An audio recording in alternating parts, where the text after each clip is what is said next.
Thank you, Cindy, for taking care of me. Thank you for taking care of actually me and my son, who is a great supporter of me here. Thank you for welcoming me here, hosting me here. This is actually my first public speech as a Humphrey Fellow, and I'm happy to be here. 2 months ago, we were here with our cohort of fellows, and I really got a great impression about Duluth, and I'm happy to be back. Today, I would like to tell you about one of the wars we have in this world we are living in. But before that, I would like to also say so sorry for what's going on, not only in my country, but also what's going on in the Middle East. We definitely understand what people in Middle East are going through, and the experience Ukraine has already with almost 2.5 years of the large-scale war and almost 10 years of the war. We can understand what those people are in the Middle East are going through. In my presentation, I will lean on the exhibition of the photographer, whose name is Konstantin. He is here in the trench. As soon as the large-scale war started, he decided to go to the armed forces. And for almost 2 years, he is defending my country. Like we are saying in Ukraine, he, together with other soldiers, is like keeping the sky over us. But also he is doing his work, what he can do good, he is documenting the war. And starting my presentation, I would like to put one question to you. Tell me one word, what's war for you? Just one word. Conflict. Shy. Go ahead. I'm just going to push this closer. Conflicts. Okay. I'm going to push this closer. Violence. More. One more. Hatred. Okay. And my word is change. And first, I would like to show you this picture that was captured by this photographer in Kyiv. This is a checkpoint. Actually, every day, Ukrainians, for many, many times, are going through the checkpoints. It's nothing strange there. You just present your ID, and the soldiers at the checkpoint make sure that you are not the enemy. You're a citizen of Ukraine. But actually, that's about the personal change. The freedom of movement in the country has been changed. Every time we have to do that. And I will tell you about more personal change. Today in Ukraine, we have more than 7 million internally displaced persons. That makes that people were forced to change the places they live. We have more than 6 million people who have left the country, who have fled the country. They didn't want to do that, but they were forced to run from the war. Another personal change is like the change for this photographer, whom you have seen as the first slide. He, together with more than 1 million people, has joined the armed forces. Another personal change, the life of the civilians have been transformed into life of the soldiers. Every 5th Ukrainian is internally displaced. Every 7th Ukrainian is living abroad. Every 4th Ukrainian has been recruited to the army. That is a personal change. This photo is the rest house in the eastern Ukraine, the place where children have spent their holidays, summer break, some sort of sanatorium. That's how the sanatorium it looks like. This sanatorium is in the middle of some community in the eastern Ukraine. And that brings me to community change. You should know that 18% of Ukraine's Ukrainian territory is currently occupied. You should also know that 30% of our territory is mined. That brings to the huge community change, because on this territory, we cannot develop our community. We cannot build the life, the good, peaceful life in our communities. As you already know, I'm in charge of the women's rights, and this picture is about change for women. This servicewoman, her name is Tatiana. She is defending Ukraine in the armed forces. But as you see in this picture, for the first time she is in the slippers, but still with a weapon, ready to defend the country. But I'm very proud on how war has changed the way Ukrainian women are leading in the communities and in different areas. Yes, 60% of internally displaced persons are women. Yes, 60% of those who have fled the country are also women. But also 70% of Ukrainian women have been volunteered to support Ukrainian communities during the war. They have done tremendous job, humanitarian work, taking care of the internally displaced person who came to the rear from the hell, from the places where the war is still ongoing. Moreover, starting from the February 2022, the Ukrainians have actually established new businesses, and 48% of those businesses are running by women. Women make difference in Ukrainian army. We have 60,000 Ukrainian women in the armed forces. 5,000 of them are on the front lines. They are executing the combat task. They help Ukraine to win on the battlefield. That's really a huge change. We were prepared to that, but that's a huge change that happened, and now we are supporting women leadership in making the difference in post-war rebuilding processes. Next picture. I don't know whether you know that last winter we have spent in the blackouts. Me personally, I spent a year and a half of the large-scale war in Ukraine.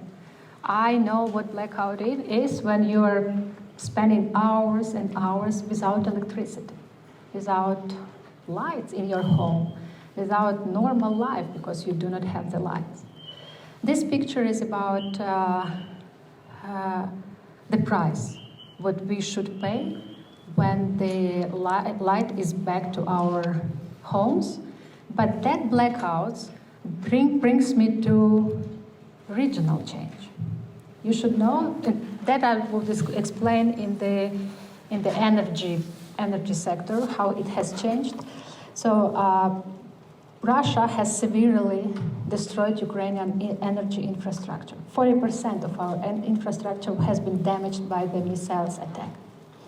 But that has created the change for the European market, because by 75% decreased the consumption of Russian gas in Europe. They are looking for another ways on how to build an energy system. But that also has brought some changes to Ukrainian energy system. We see how dangerous it is for us to live with such a neighbor. And last year, Ukraine has met the commitment to get 50% of renewable energy power and 50% of nuclear energy power as a goal that we have to reach by 2035. And the last picture that brings me to the global change. I think that this photo is the most powerful in this presentation. There is the wheat that has never been transformed into bread. We call it dead bread. This wheat was in the southern Ukraine, and that was very moment when the photographer was a part of the Ukrainian armed forces in the counter-offensive operation. And that brings me to the global change on the food market. because as you may know, war in Ukraine affected 25% of the world grain trade. But 29% dropped Ukraine's grain production last and this year compared to the year before. But still, we are looking for the solutions.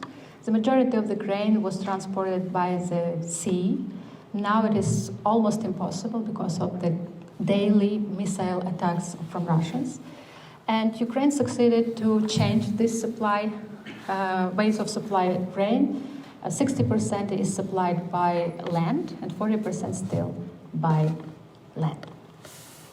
This personal, community, regional and global change might make you a little bit frustrated that how big the change actually is, and maybe might bring you to the question how you can be supportive to make this change transformed into something better.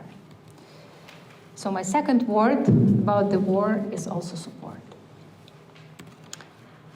This picture actually shows the night watch of the Ukrainian soldier.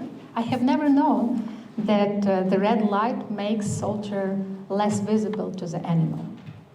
We really appreciate the support that the Western partners, especially the United States, are providing to Ukraine, both financially, military, by trainings, by different exchanges.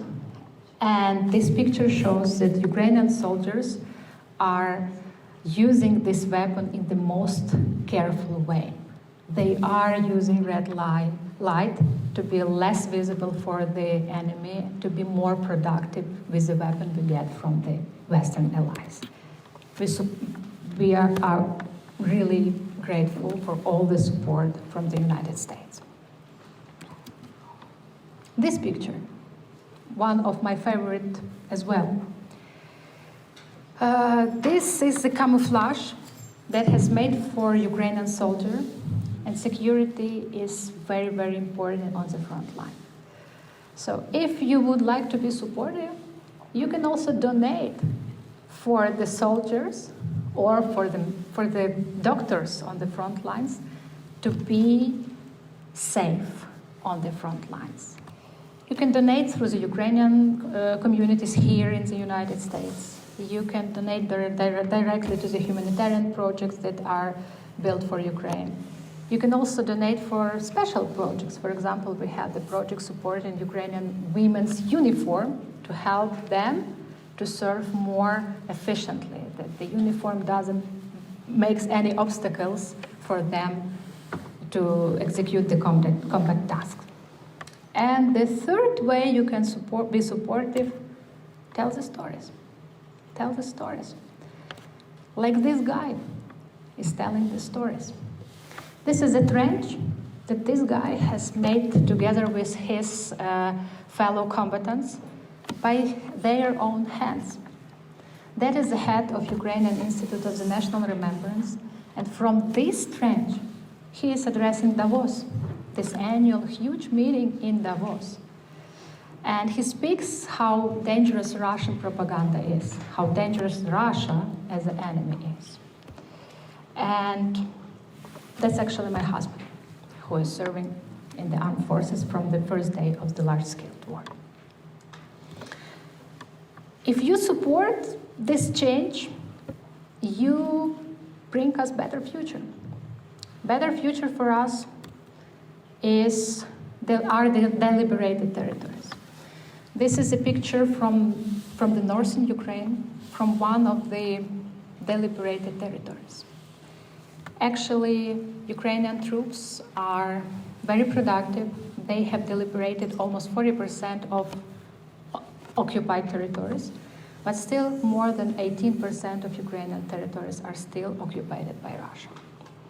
With your support, with the support of the whole world, that would be possible for us to get back to our business as usual, to our common life, and will allow the photographer be back to the business that he makes the best. Thank you.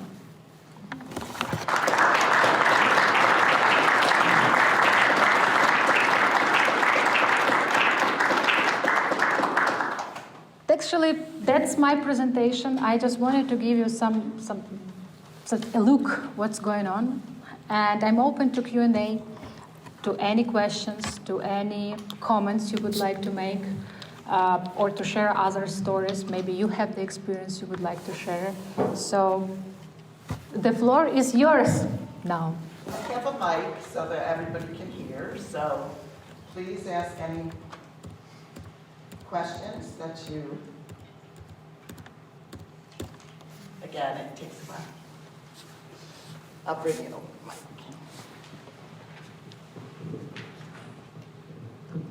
Thank you for your presentation, and the visuals are amazing. How well do you feel the international media has been covering the war in Ukraine? Have you been able to follow that, and maybe your time here in the U.S. has given you a different perspective than when you were home? Actually, my perception is the same. The international media have covered Ukraine very actively, very good. Actually, I was impressed being here that key TV channels have been highlighting the news about Ukraine. I definitely understand that today the key stories are not about Ukraine, but we should not forget about that. That's it. But I was impressed how good it was covered in the media. We had this, and have for many years, the challenges of withstanding Russian propaganda. Russia is investing a lot of money in making their stories, in making their world to be the media reality, I will put it that way.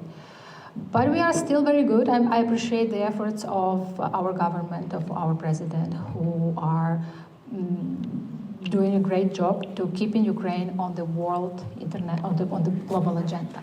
So I will evaluate as good one.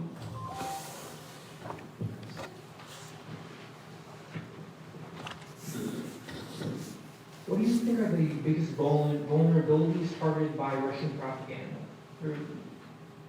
Yes, I have mentioned that. So for many years we are withstanding Russian propaganda, and Russian propaganda has built the whole world in Russia, the whole, I will put it, the parallel reality in Russia that doesn't allow people to think critically, doesn't allow people to question what the government of Russia is doing maybe wrong, and doesn't allow Russian people to go to the protests. And that's a huge machine that was filled with money, with influence, and with great work of the propaganda service men, women. So it influenced a lot in Europe as well. For example, earlier, 5 years ago, you could go to the Europe, and you could see Russia Today as a channel in the hotels in Europe. Yes, and still in some European countries you can see that. We actually, as a country, are not so powerful, not so rich to be on the same level of investing in our media. But we are doing a good job in cooperation with the Western journalists to withstand in that. But still a lot of work is to be done.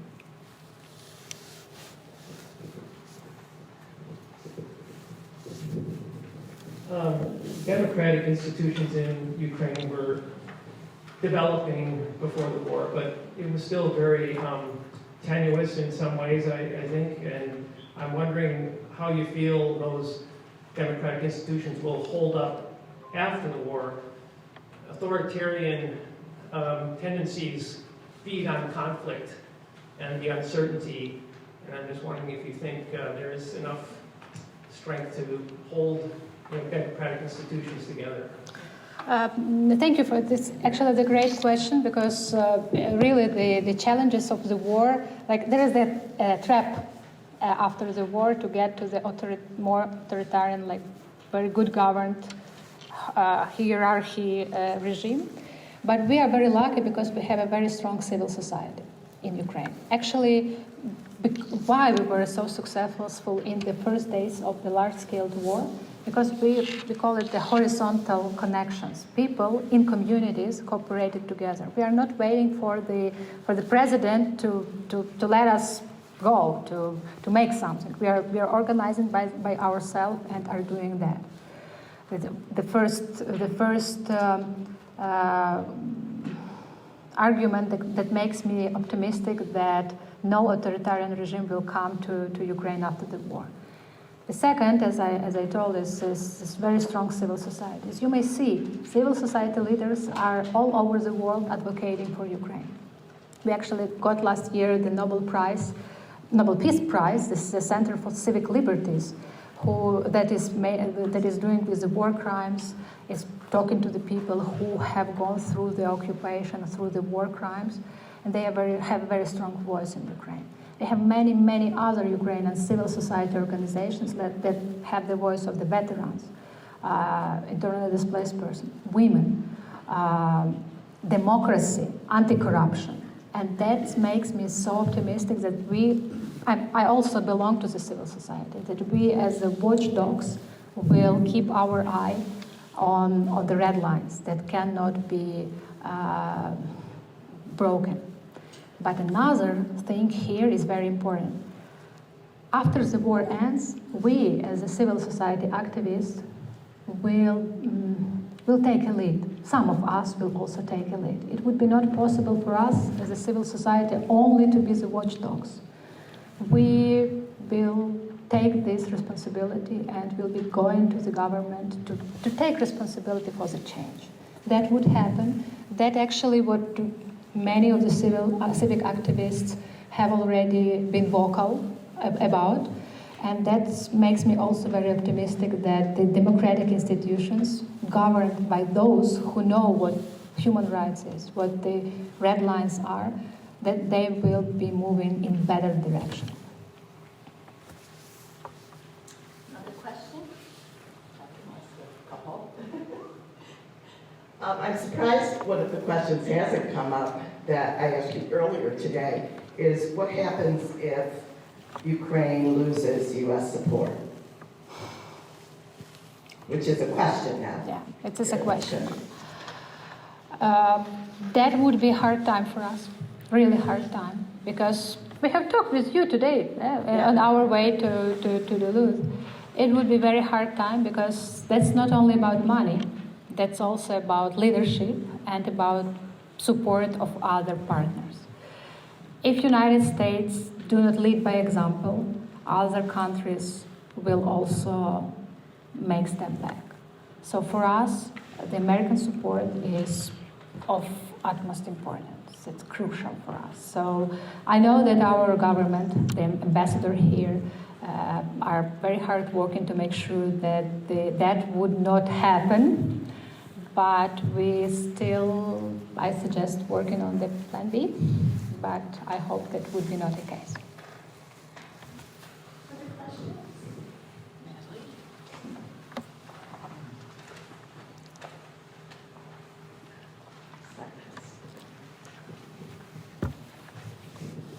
Thank you very much. You talked about the incredible service of Ukrainian women who are serving at the front. I was wondering if you could talk about how this war has affected family life, because so many young people are, I'm assuming, not with their families anymore. Thank you. Actually, the war has severely affected the family lives because I'm actually the example of that. My husband went to the war on the second day of the large-scale war. My 5-year-old son turned 5 this Friday, and that was his second birthday without his dad. We succeeded this year to put his dad online so he could see how the boy wakes up, goes to the present, see the cake. It is some sort of good feeling, but also very painful feeling, because you cannot share these very moments in your life that's important in your life. This is a small part. On the other hand, many families are divided, and what the Ukrainian lawyers are talking very publicly, the number of divorces has been skyrocketing because families are living in different countries for months. they face enormous challenges of not knowing whether they will be back together, on the one hand. On the other hand, women, as I have mentioned, 60% of women have fled the country.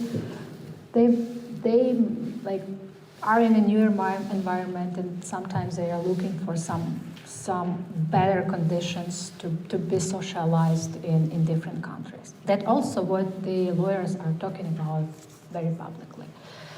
And if we are looking to the future, we would become the veteran society. And the American research tells us that after soldiers come back from the war, the domestic violence is skyrocketing. That's what also is already discussed in our society, how to prevent the skyrocketing violence that would be a case after the war.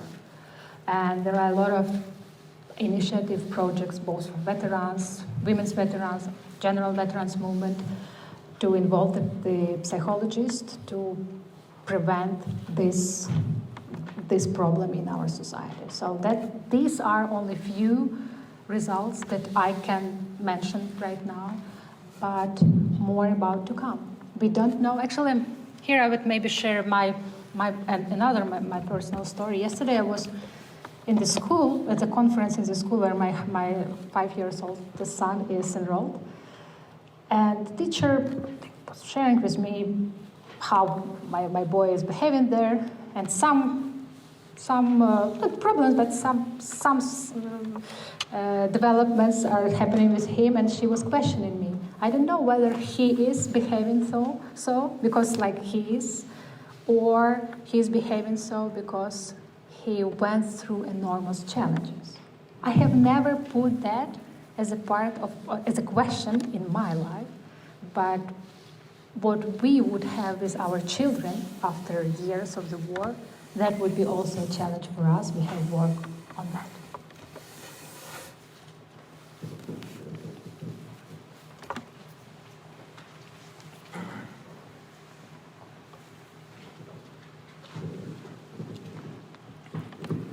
Thank you. I guess I would just ask, have you returned to part of that former answer and expand on a little bit? And I'm thinking, the enormous number of women who left Ukraine, particularly they must be in Poland, Czechoslovakia, Germany. Is it your sense that there's going to be a huge variation of how they'll react, of that some of them will end up going, only some of them will come back, that some of them are already creating lives elsewhere, and if in fact it's a matter that many of them choose to stay where they've gone to, I would tend to think that would end up having a huge impact, that would be a major problem that people need to be starting to think about in advance. Actually, thank you for this question. I will put it in two ways. I will put the answer in two ways. So I would lean here in this answer on the national poll that has been done with the national polling, well-known Ukrainian organization. 83% of those who have fled the country would like to be back home. It was like in summer. The sociologists, they warn us that the longer the war will, the less this number will be, because people will be building their lives in different countries. So that's also normal. But I would put it very bluntly, how high this number is of those who would like to be back home. And another way is actually, as the Ukrainian Women's Congress, we had a special event this July in Ukraine about rebuilding and women's meaningful participation in rebuilding. And we had the Minister of Education at our panel, who assured us that the programs are developing on educating adults. Because facing the rebuilding challenges, what we would face, the need of very basic professions, building, like energy plant rebuildings or agriculture or something very similar. And another challenge, we have less men. Unfortunately, many of them have died during the war. And women will replace these traditionally men's professions. And the Ministry of Education is preparing to educate, re-educate those women who would like to develop in different professions and to contribute to the rebuilding. So the number of those who would like to be back is high, and the government is already thinking about the better conditions for them to be back. It's a slow move. I will not tell you that it could be done over the night, but all these initiatives are on the table, and I hope that would keep this high number on the most highest level as possible for a longer while.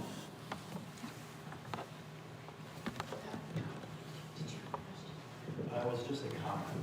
So what I'll talk about, I just want to say is, so my work experience over the summer and now has been in the area I work at.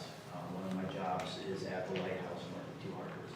And there are very much displaced families. I just am like saying this specifically just to let people know who may not know that there are displaced families all throughout this region, and I would say Minnesota as a greater portion.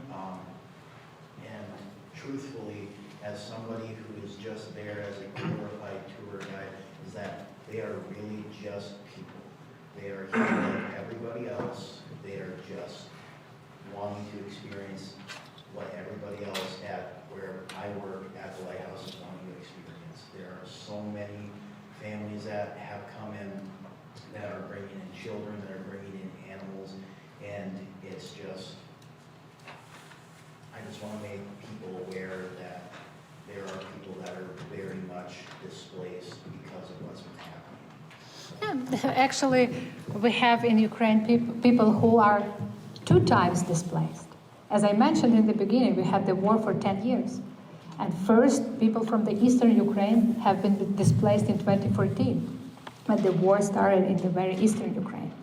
Now the war is like moving more, and those people who have left their homes for the once are forced to move their home for the second time. So that's really very painful, very hard, and so I definitely understand what you are talking about. Very, very human stories behind these numbers we can see. Yeah. What are your thoughts on the strategy that has been used by the Western allies to hold back on the technology that's being sent so as to not provoke Russia? Would you elaborate more? So, for example, the U.S. has not sent missiles that have an extended range that can go into Russia, and the reasoning there is so as to not, escalate things with Russia or provoke Russia. I guess what would you say with that strategy that we've used so far? I will put it in that way that I think that the U.S. support to Ukraine have been built in a smart and sophisticated way, but I would also put it that we are very lucky to have the commander-in-chief who is well educated Ukrainian general, who is behind the whole scenario on the battlefield.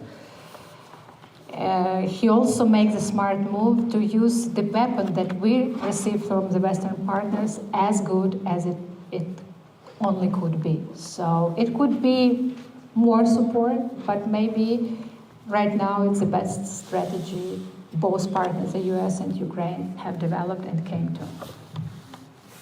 I think what's happened is Ukraine has requested things and the Biden administration has said no, and then eventually they've done it, so the timing is important. Yes, the time is important, but still, in the first weeks of the war, we received only this anti-tank weapon, and now actually we have the Patriot systems. So day by day we are receiving more, but also by confirming that we use this weapon in the most sophisticated and the most smart way. So that's the move in both directions. Any other question here?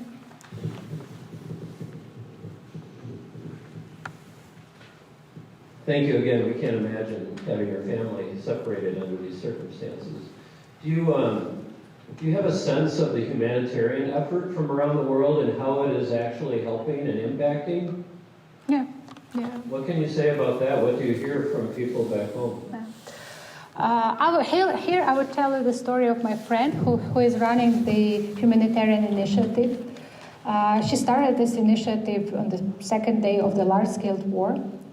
She fundraises money and provides humanitarian assistance to the occupation, the people who are under occupation. And one day she came to me with like,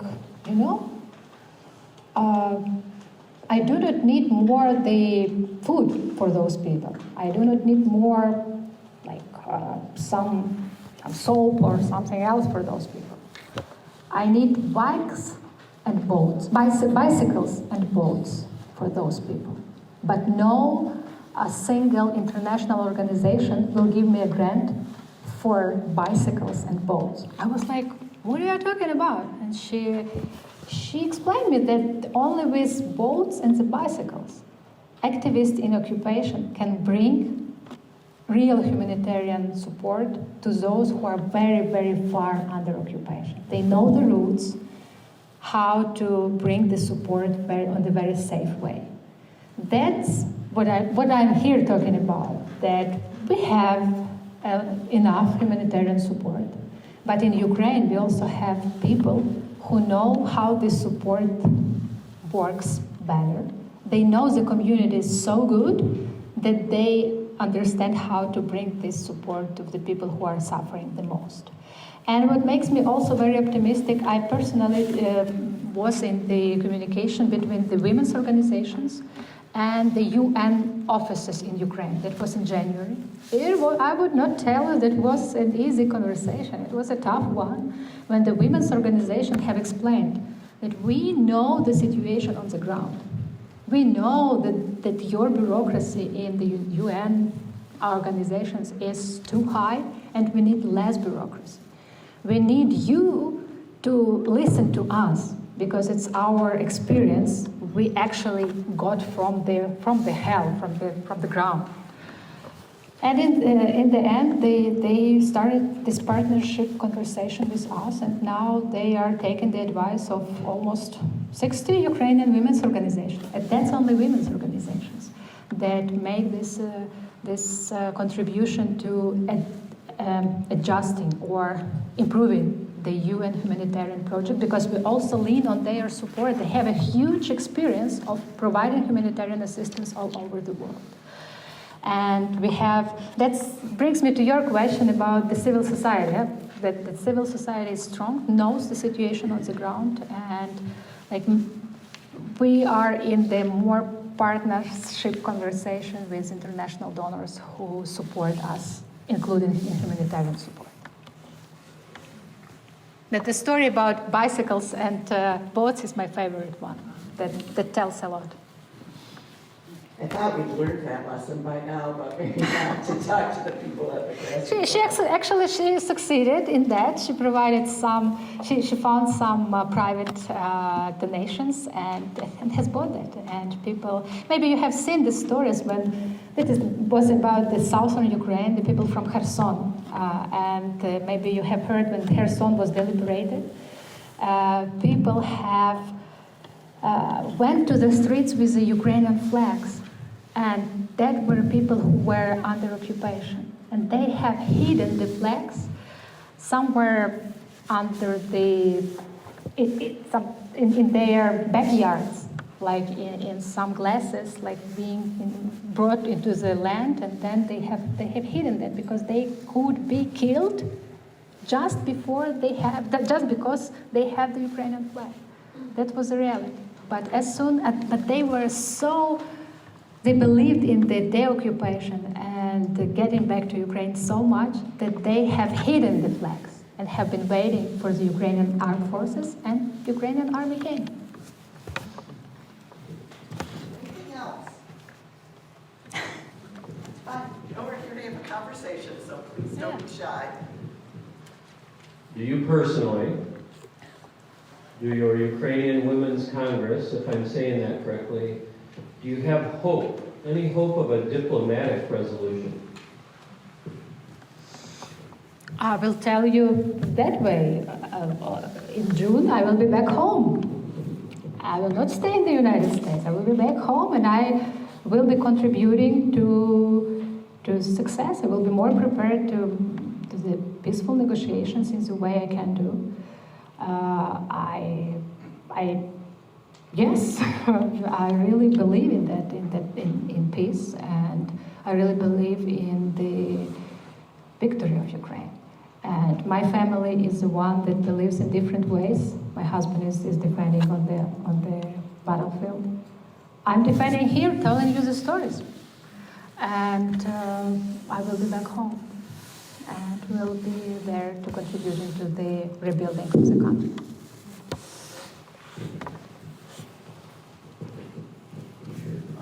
If I understand correctly,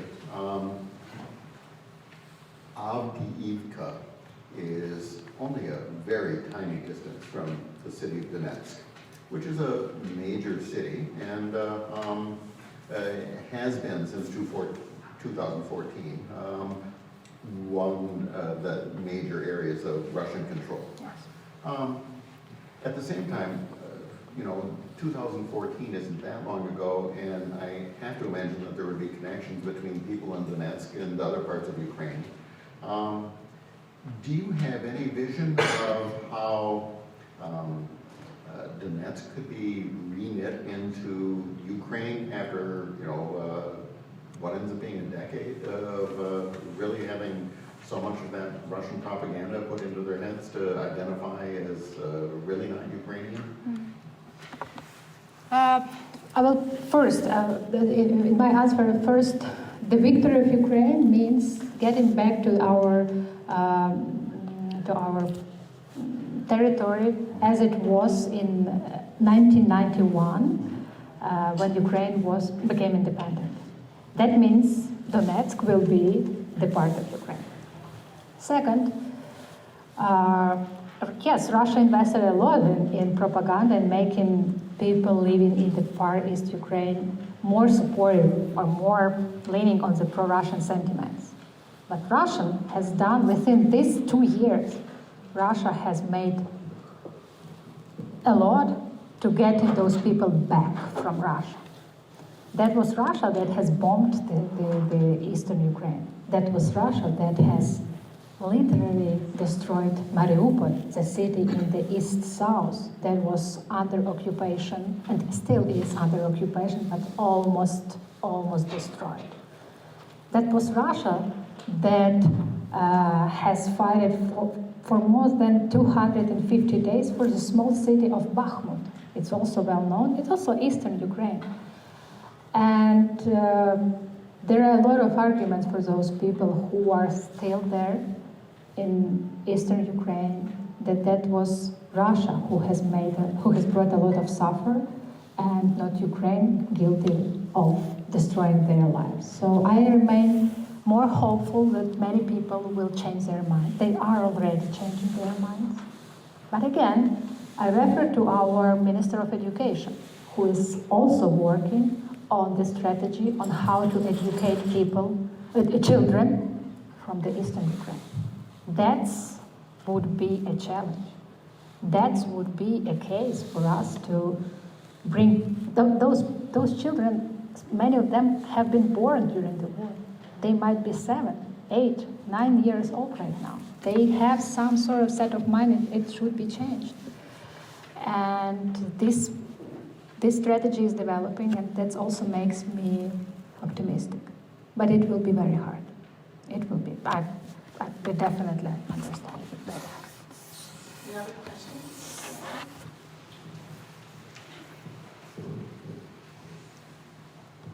I was also going to ask actually about divisions and concerns about continuing divisions between,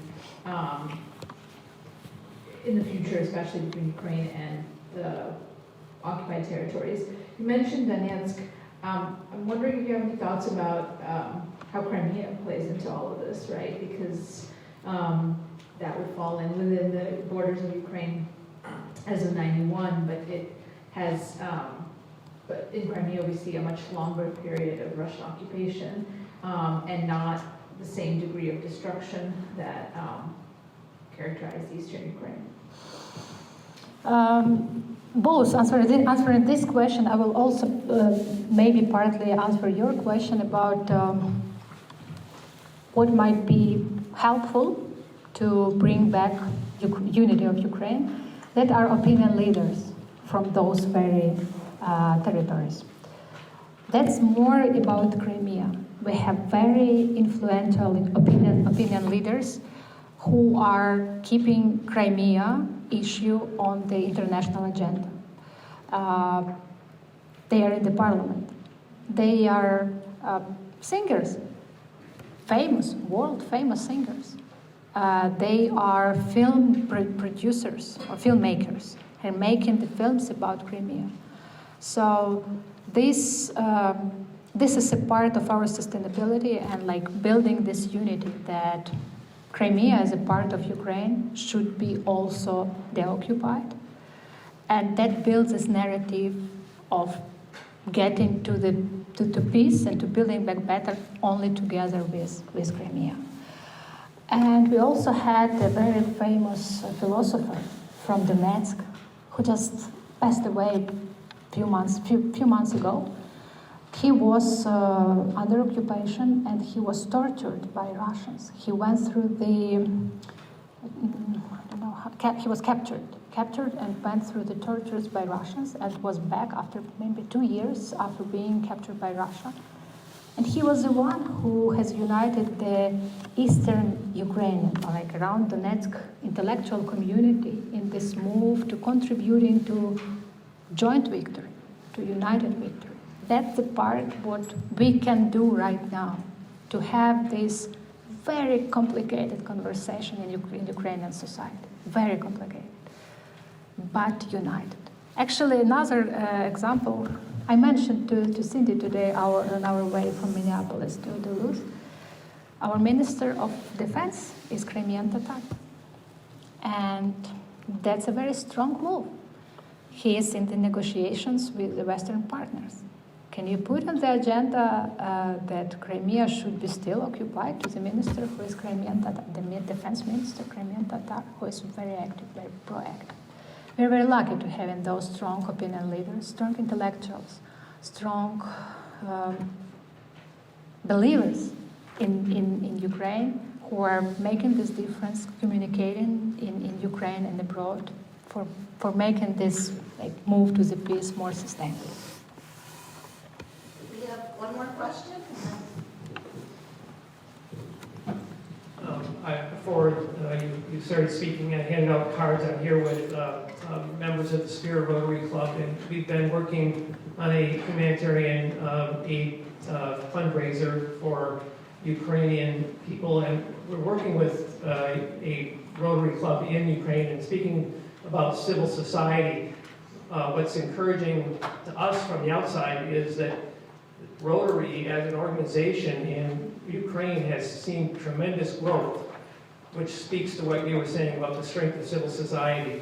And we're very, happy to be working with them in our small way to try and provide any kind of relief that we can.